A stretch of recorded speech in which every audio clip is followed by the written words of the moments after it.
Բարև ձեզ, հարգելի գործընկերներ, երևի այս տարվա, ոչ թե այս տարվա, այս նստաշրջանի վերջի մեր ճեպազրույցներից մեկն է, ճեպազրույցն է։ Մի երկու խոսք կասեմ անցած քառօրյա ընթացքում կատարվող եւ կատարված իրադարձությունների մասին։ Նախ եւ առաջ, ուրեմն հիմնական թեման բյուջեի կատարողականն է։ Բարգավաճ Հայաստան խմբակցությունը ձեռնպահ է քվեարկելու բյուջեի կատարողականին։ Մենք գտնում ենք, որ այն տեսքով, ինչ տեսքով, որ այդ կատարողականը ներկայացվեց, անընկալելի, հաճախ եւ անընդունելի էր, որ դա ներկայացվեց որպես ուրեմն ընդհանրապես շատ հասարակ հաշվապահական փաստաթուղթ եւ ներկայացնողն էր ֆինանսների նախարարի տեղակալը չպետք է ներկայացնել, այլ ֆինանսների նախարարը պետք է ներկայացնել, որտեղ պետք է տրվեին այդ ցուցանիշների թվերի ուրեմն նաև քաղաքական գնահատականներ, այսինքն ինչ է դա նշանակում, բարձ հասարակ բան եմ ասում, կամ թվեր, որոնք թերակատարվել են, եւ դրա արդյունքում թե մեր հարաբերությունում ինչ է կատարվել, դրա գնահատականը պետք է տանք։ Օրինակ, եթե նախատեսված է եղել 4.1% տնտեսական աճ, բայց 3% է կատարվել, ինքն էլ կանխատեսել է բյուջեի ռիսկերի մասում բյուջետային ուղերձի, որ ընդամենը այդ 4.1-ի 3%-ից ռիսկ ունի, բայց փաստորեն 30%-ով թերակատարվել է, սրա հետևանքները պետք է արձանագրել, սա մեկ։ Երկրորդ, եթե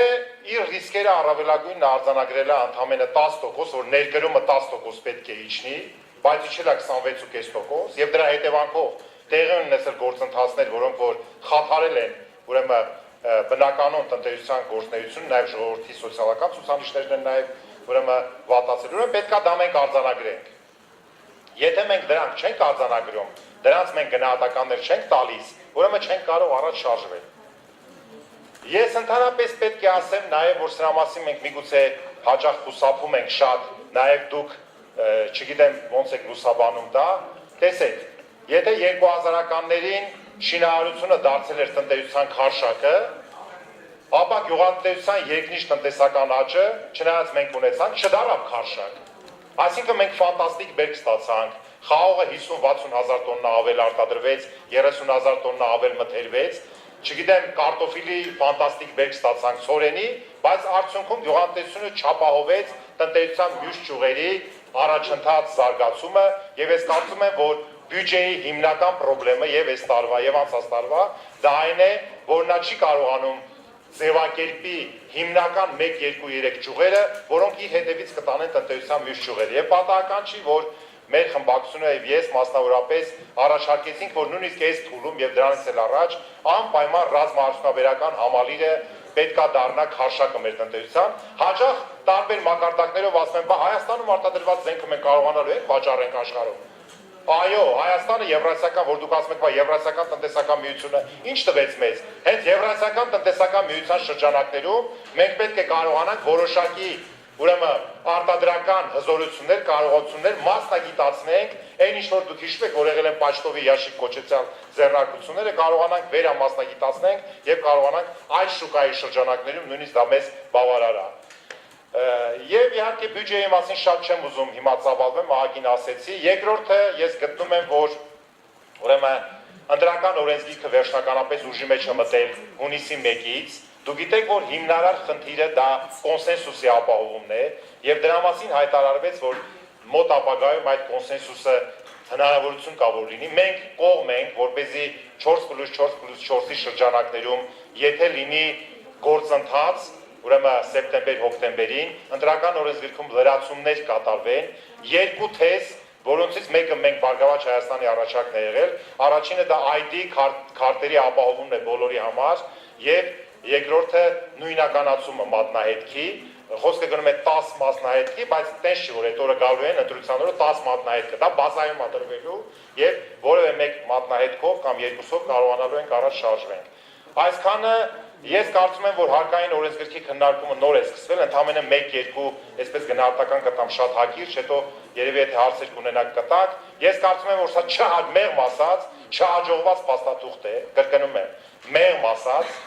անհաջող եւ չհաջողված փաստաթուղթ է, այս փուլում այն պետք է հետ կանչվի, որովհետեւ նա չի կարողանում արտահայտի տնտեսության զարգացման մոտակա տարիների միտումները։ Մեկ օրինակ ընդհանրապես բերեմ,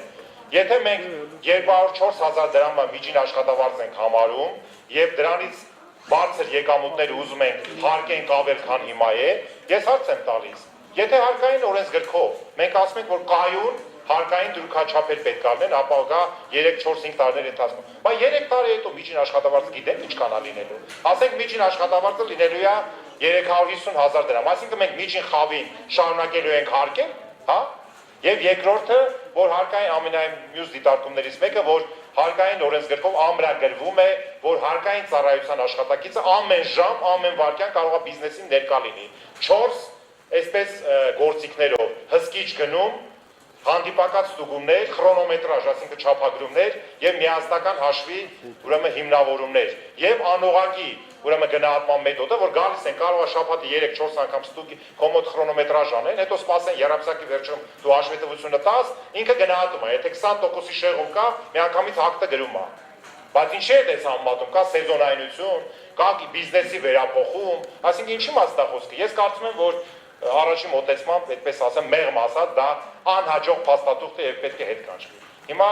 այս հիմնական հարցերը ասում եմ հարցեր, վերջումներ, չէ, X News կներեք, X News։ Պարմենտունյանի երկու հարցն է, մեկը վերաբերում է առաջիկա աշխատանքների նանիտությունից, հնարավոր է բրբրբրել Բիբլիուս Սադարի Սանդեր բալանսակենի պետքնատությունը և երկրորդ հարցը դուք մշտապես հայտարարում եք, որ կառավարությունը լավ դիալոգ է կառավարությունը հնարավոր է ձեր ծառայությունները առաջարկի կամ առաջարկի Հա, շնորհակալություն։ Նախ առաջի հարցի հետ կապված, ուրեմն այո, Բարգավաճ Հայաստան կուսակցությունը մասնակցելու է ակտիվորեն տեղական ուրեմն ինքնակառավարման ընտրություններին, աշնանը, հատկապես եթե դուք նկատի ունեք Գյումրին եւ Վանաձորը, որը նոր ընտրակարգով է տեղի ունենալու, այո, մենք մասնակցելու ենք, ինչ վերաբերում է թեում մենք կպաշտպանենք, այդ վերջնական որոշումը մենք չունենք, մենք ունենք ուրեմն հզոր կառույց Գյումրիում եւ կարծում եմ, որ Գյումրին այն ուրեմն բացառիկ ասեմ նաեւ իր ոչ թե բացառիկ նրանով, որ մենք մյուս տեղերում չունենք, այլ բացառիկ, որ մշտապես ավանդապես Բարգավաճ Հայաստանը Գյումրիի բոլոր ընտրատարածքներում նախքին 41-ի շրջանակներում 4 ընտրատարածք կա Շիրակի մարզում, 3-ը Գյումրի եւ Հարակից համայնքներ եւ Արթիկը Մարալիկի հետ առանձին, մենք բոլոր տեղերում էլ ունենք ուրեմն համապատասխան կառույցներ, մենք մեր որոշումը կընդունենք, ինչ վերաբերում է թե ում կպաշտպանենք, դա դեռ վաղ է, մենք ուրեմն տեղեկացնենք։ Ինչ վերաբերում է ձեր երկրորդ հարցին, ես իմ ծառայությունները որևէ մեկին երբեք չեմ առաջարկում, ուրեմն ես իմ կուսակցությանն եմ ծառայում, մենք ունենք մեր ծրագրերը, ես ձեզ անկեղծորեն ասեմ, այդքան էլ դժվար չի ինչ-որ որոշակի, ինչ-որ ինտեգրվել որոշակի տեղ, ես ինձ տեսնում եմ քաղաքականության մեջ եւ գիտության մեջ։ Եթե կլինեն պայմաններ քաղաքականությամբ եւ գիտությամբ, ու գիտությամբ զբաղվելու համար միշտ էլ պայման կա։ Կզբաղվենք, չենք լինի, ուրեմն որևէ մեծ խնդիր չի առաջանա։ Խնդրեմ ձեր հարցը։ Գոս Արմենի։ Ահա։ Դաշնակցությունը հիմնավորեց դիրքորոշումը, որ ձեռնպահ են քվեարկելու նրանով, որ ժամանակին դեմ են քվեարկել բյուջեին 2015-ի, բայց հիմա ձեռնպահ են քվեարկում, որովհետև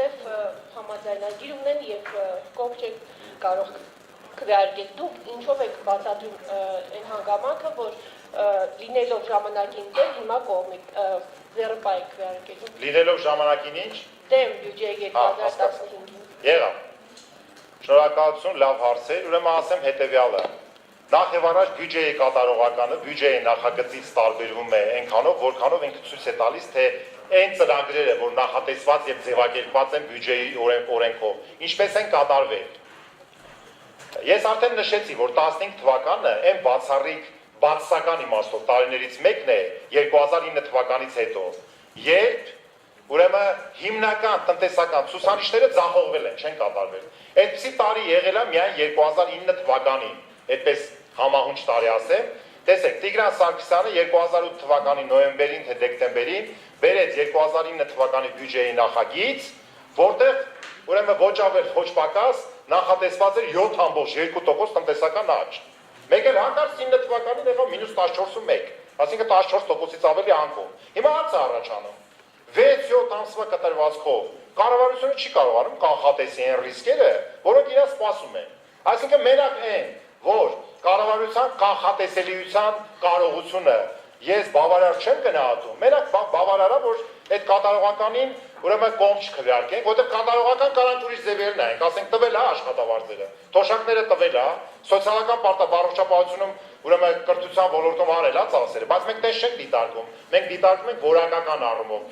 տնտեսական աճ, դրանից բխող որակական ցուցանիշների թերակատարում, որովհետև հենց որ դու թիվը ասում ես ու գցում ես դա արտաքին ռիսկերի վրա, Ռուսաստանում սենց ա եղել process-ները, Եվրոպայում էսպիսին ա եղել, բայց այդ դեպքում հարց առաջանում։ Բայց կառավարությունը ընդհանրապես ազդեցություն ունի, թե չունի։ Մի անգամ ես ասել էի, որ 50-50 եմ գնահատում արտաքին ռիսկեր եւ կառավարության ազդեցություն։ Ինձ կառավարության մեր գործընկեր նեղացա, թե ինչ ես 50-50 ասում, շատ ես ասում։ Ասեցի, բա ինչ ասեմ, ասեմ 10-15%։ Այսինքն 90%, 85% ռիսկերն են, 10-15% ձեր ազդեցությունը։ Եթե չունեք, ուրեմն պետք է մտածել, թե ոնց անել, որ ունենալ։ Այսինքն այս առումով ձեռնպահը մի ձևի չասեմ կոմպրոմիսային, բայց մի կողմից ցույց է տալի, որ բյուջեի ծախսերը թոշակ աշխատավարձ սոցիալական կատարվել են, բայց մյուս կողմից այն հիմնականը, որ պիտի արվել, չի արվել եւ մենք ուրեմն բավարար չենք գնահատում բյուջեի կատարողականը։ Պարոն Մելքումյան, կներեք, խոսքը նրա մասն էր, ինչի դեմ չեք քվեարկում, քանի որ երբ որ այլընտրանք եք փաստորեն դեմ եք քվեարկել, իսկ հիմա ընդդիմադիր եք, բայց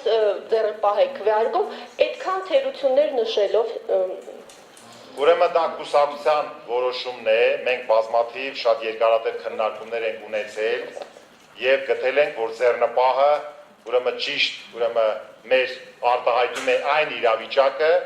որը մեր դիրքորոշումներն է արտահայտում միաժամանակ։ Այնպես որ հիմա ես շատ մեծ տարբերություն չեմ տեսնում ձեռնպահի եւ դե որ կողմ չի։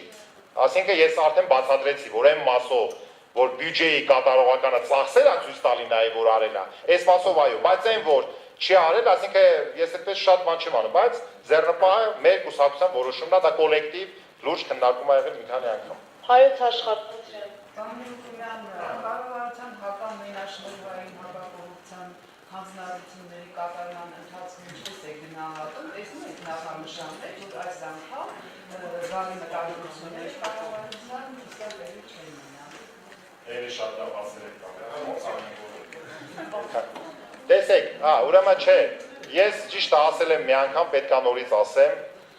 ես չեմ ուզում նախորոք կանխավ կասկածի տակ դնեմ կառավարության եւ հատկապես կառավարության ղեկավարի մտադրությունները, որպեսզի բեկում մտնի ստեղծված իրավիճակի մեջ, եմ ասում, չեմ ուզում ի վերուստ կասկածի տակ դնեմ, որովհետեւ ասեմ ինչի։ Սրա մասին ասել եմ, չեմ զլանում, էլի ասեմ։ Փետրվարի 16-ին, մինչև այս իրադարձությունները, նաև ապրիլյան քարորյա պատերազմը, ես 10 կետանոց գրավոր փաստաթուղթ եմ ուղղել վարչապետին։ Այն ինչ որ ասել եմ 10 կետանոց, առնվազն 8 կետը հնչեցվել է։ Հիմա եւ զուգահեռ միտք է, չէ՞ ասում, մենք ունենք քաղաքական կամք, որ դա իրականացնենք։ Ես էլ միշտ ասել եմ, քաղաքական կամք ունենալը այն դեպքում կլինի, երբ որ պայման լինի, որ դա իրացվի։ Ես չգիտեմ, այդ պայմանները իմաստեցված են, որ քաղաքական կամքը իրականություն դառնա, մենակ դրա համար պետք է այստեղ մենակ քաղաքական գնահատականներ չի։ Խոր մասնագիտական, այսպես դիտարկումներ են պետք։ Մեկը ասեմ մենաշնորհների մասին։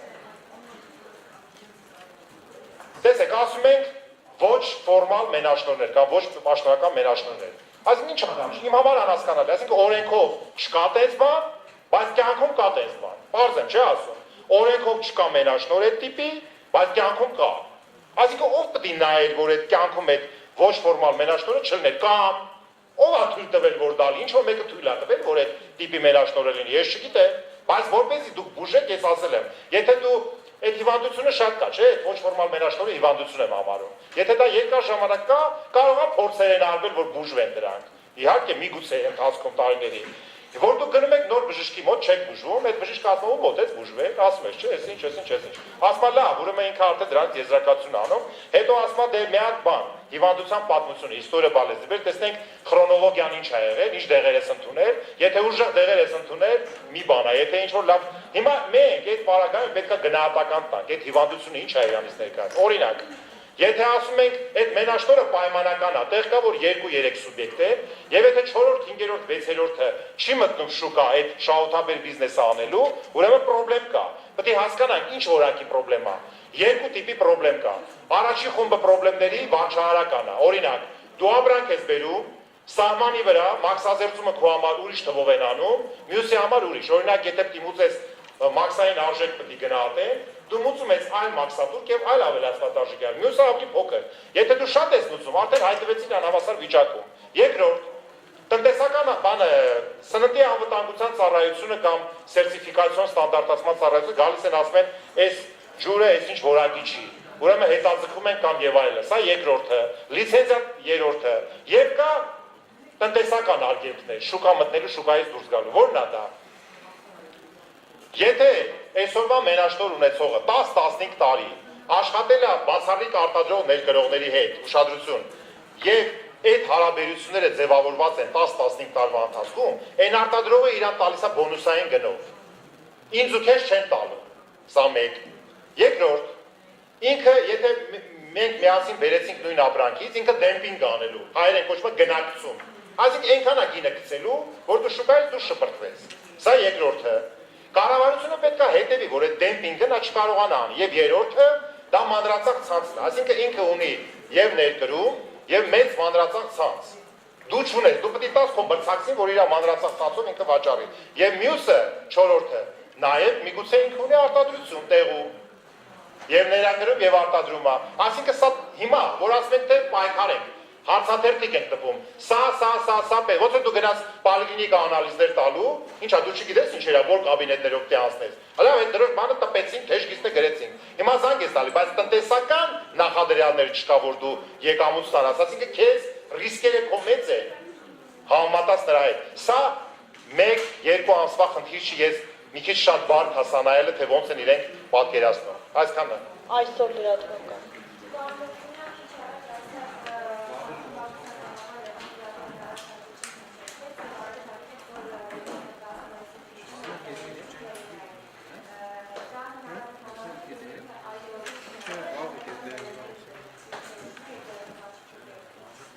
Ներողություն, դու բյուջեի կատարողականի մասն եք ասում։ 16 ընթացիկ բյուջեի մասին, հասկացա, հա, լավ հարց է։ Նախ եւ առաջ ճիշտ ասած ես չեմ ուզում գնահատականներ տամ թե ով ինչ ասել։ Մի քիչ անշնորհակալ գործ ասենք, այս ինչը սենց ասեց, նանենց ասեց, հիմա ես կասեմ, մյուսին կասեք նրանք սենց։ Մի քիչ միշտ խուսափել եմ, բայց ասեմ, խնդիր չկա։ Ես հասկանում եմ, որ վերանայել նշանակում է սեկվեստր։ Այսինքն կրճատում բյուջետային ծախսերի։ Ես միանշանակ դեմ եմ սեկվեստրի, ասեմ հիմնավորեմ ինչու։ Բյուջեի միջոցով դու դնում ես քո ցուցանիշները, թե առողջապահությունում, կրթության ոլորտում, սոցիալական ոլորտում, թոշակ, աշխատավարձ, պաշտպանություն, անվտանգություն, ինչեր ես անում։ Եթե Լևոն Զուրաբյանը նկատի ունեցել որ կրճատեն, ես դրան դեմ եմ։ Ես այն տնտեսագետներից եմ, որ կողմնակից եմ, որ հակառակը մենք վճարունակ պահանջարկը խթանենք։ Հակառակը ես ասում եմ տանենք մինիմալ աշխատավարձը բարձրացնենք։ Հակառակը ասում եմ միջին աշխատավարձը բարձրացնենք, որ թող լինի գնաճը ավել, ոչ թե 4%, թող լինի 6-7%։ Բայց պետությունը կարողանա ստրատեգիական ռազմավարական գնագոյացնող ապրանքները, սորեն, հացահատիկային կուլտուրաներ, դիզվառելիք, հեղուկ վառելիքի մյուս տեսակները եւ մյուս գնագոյացնող ապրանքների համար ստեղծի բազա, ոչ թե ինքը բերի, այլ ստեղծի այդ բազան, որպեսզի գնագոյացման ազդի, եւ երկրորդ մենք կարողանանք կենտրոնական բանկի քաղաքականությունը, որը ընդհանրապես գների կայունությունն ապահում, վերաձևակերպենք, որը կա այլ երկրներում, նոր աշխատատեղերի ստեղծման եւ ներդրումային նախագծերի ֆինանսավորման ուրեմն վրա։ Մի հետաքրքիր հարց եմ տալի։ Ամեն ինչի խնդրեմը տնտեսական աճի դանդաղումն է եւ թերակատարումն է։ Խոշոր ձեռնարկությունները վարկեր են վերցրել, ներդրումներ են արել, հիմա շրջանառությունները իջել է շահույթ չունեն, վարկերի տակ ճկռած են։ Վարկերի տակ։ Լավ, միջև ես որ խոսում եմ, ասում եմ մի օր պայթելու է։ Բայց անընդհատ գնում վերաձևակերպում են ուրիշ վարկերով եւ այլն եւ շարժվում են առաջ, բայց առաջընթաց չունենք մենք։ Հայաստանը պետք է լինի ներդրումների անվտանգություն ունեցող երկիր։ Մենք այդ ֆորմուլան չենք գտել։ Դրա համար ես երբ որ ասում եմ պետք է 2-3 տնտեսական ճյուղ դարձնենք քարշակ ճյուղեր, ռազմաարդյունաբերական համալիրը, հա, ես գտնում եմ, որ մենք ունակ ենք դա անելու եւ մենք պետք է տարածաշրջանում առաջընթաց ունենանք։ Ցավոք սրտի ես կողմնակից եմ, կառավարությունը դրա կողմնակիցը չի, կենտրոնական բանկը կողմնակիցը չի, որ պետք է գնալ պահանջարկի խթանման ճանապարհով։ Մարդկանց փողը տվեք, թող մարդիկ 3 ամսում այդ ավել փողը հարկերի միջոցով կգա բյուջե եւ մենք թող ունենանք 6-7 կամ 7% գնաճ։ Սա է այն մոտեցումը։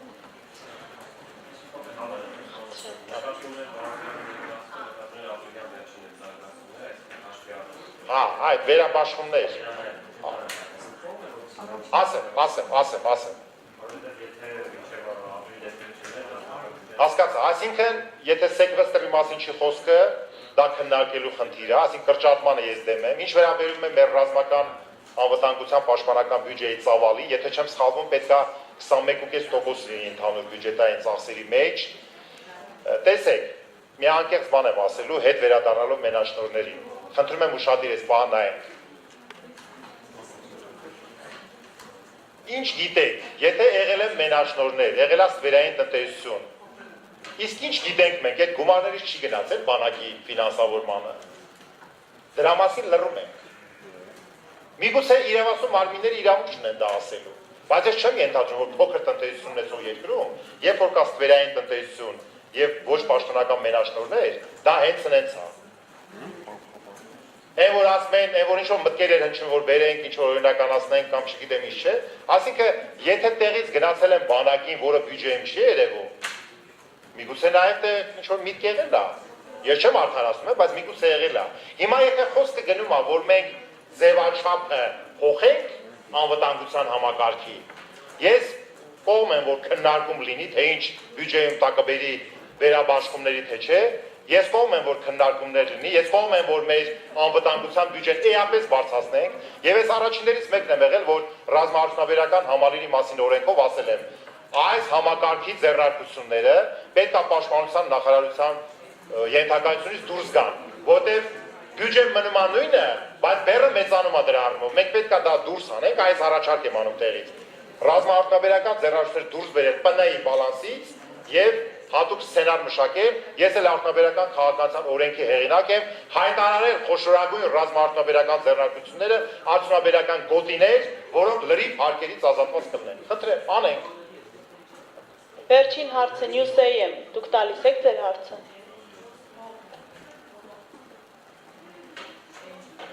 Ներողություն, մի բան էլ ասեմ, շատ ներողություն։ Ուրեմն հակաօդային պաշտպանության այս բանը համալիրի մասին վերջերս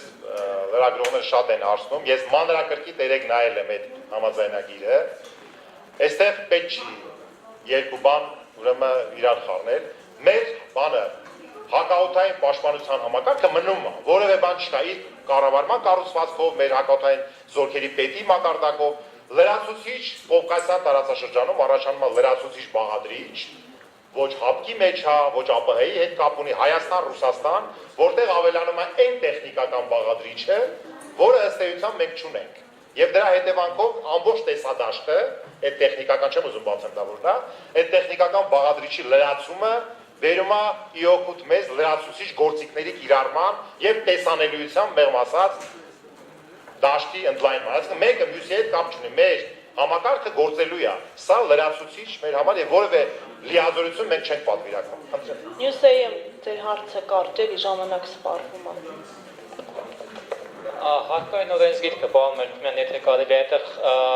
դիտարկում հնչեց պարոն Միրումյանի կողմից տուգանքների ռադիկալ կրճատման արմատական, թե հաշվետվությունների կազման տանջությունների հետ կապված, թե հարկերի թե հաշվարկի, թե ասենք այդ հաշվետու ժամանակաշրջանի սխալ, ասենք շրջանառություն ցույց տալու, սխալ հաշվետու ժամանակաշրջան ցույց տալու։ Նման բան կարծես թե չի եղել, վերջին տարիների ընթացքում։ Ձեր գնահատականը որքանով դա ասենք բիզնեսին ձեռնտու կլինի։ Հասկանալի է։ Ուրեմն միանգամից մի քիչ լայն պատասխանեմ այս հարցին։ Տեսեք, այն ինչ որ Միրումյանը ներկայացրեց, փաստորեն միտված էր, որ ապագա տարիներին իրենց գերատեսչությունը ավելի հեշտ կարողանա վարչահարություն իրականացնել։ Օրինակ, եթե մենք ունենք մինչև 115 միլիոն դրամ շեմ շրջանառության հարկի, իջեցնում ենք 40 միլիոնի։ Այդ ձեռբերումը, որ պայքարով մարդիկ հասան, հիմա ասում ենք նահանջենք քայլերով հետ գնանք։ Ինչի համար? Որտեղ շրջանառությունը պետությունը չի կարողանում ֆիքսի։ Տեսեք մի հատ բարձ օրինակի վրա եմ բերում։ Մեծածախ ներգրողի ՀԴՄ միացված է հարկային ծառայության սերվերին։ Ապրանքը տվեց մանրածախին։ Մանրածախի ՀԴՄ-ն էլ է միացրած։ Նա վաճառեց, բայց քիչ քան ինքը մատակարարել է։ Տարբերությունը մանրածախի պահեստն է։ Հիմա եթե մենք նայենք մանրածախ ձեռնարկությունների պահեստները, լիքը ապրանքներ է, բայց այդ ապրանքները պարզավոր չկա։ Հիմա ինքը ուզում է շեմը իջացնի, որպեսզի այդ վարչահարությունը հեշտ անի, որովհետև 40 միլիոնից մինչև 115 միլիոն շրջանառությունում մոտավորապես 10,000 ավելացված արժեքի հարկ վճարող կա։ Իսկ ավելացված արժեքի հարկով աշխատելը շատ հեշտ է։ Հիմա ձեր հարցին։ Այո, իրան ձեռնտու չի, ձեռնտու է, որպեսզի տուգանքները այնպես հաշվարկվեն, վերահաշվարկվեն, որպեսզի միանգամից վարչահարությունը հեշտ արվի։ Ես մի առաջարկ եմ արել երեգիրեն, ասել եմ, որ տույժը գիտեք, չէ՞, տուգանքը այնա, որ խախտում է սանում։ Եկեք տույժն ու տուգանքը իրարից տարանջատենք։ Ես տուգանքները պետք է մնան, տուգանքը որտեղ խախտում անելու համար է։ Տույժը, ասենք հարկային պարտավորություն չես վճարում, որական սկսում է 0.15% աշխատել։ Ես ասում եմ, որ մենք հարկային օրենսգրքում նենց խնդիր լուծենք, որ տույժի չափը այնքան չավելանա, որպեսզի քո տնտեսական գործունեությունից բխող հարկային պարտավորություններից առաջ չանցնի, այլապես տույժերի տակ չկռում է, կքվում է բիզնեսմենը, մտածում է մենակ այդ տույժի մասին։ Ընդ որում, որ Եվրասիական տնտեսական միությունը քննադատում եք, եւ Ռուսաստանում, եւ Բելարուսում, եւ Ղազախստանում, օրական գիտեք ինչքան է։ 0.034 օրինակ։ Ասեց, որ մեզ մոտ ժամանակային սահմանափակում կա։ Հասկացա, մի տարի է, բայց դա չի բրկում, որտեղ բիզնես գործընթացը տես որ մի տարուց ավել է։ Լավ, շնորհակալություն, ժամանակը սպառվեց։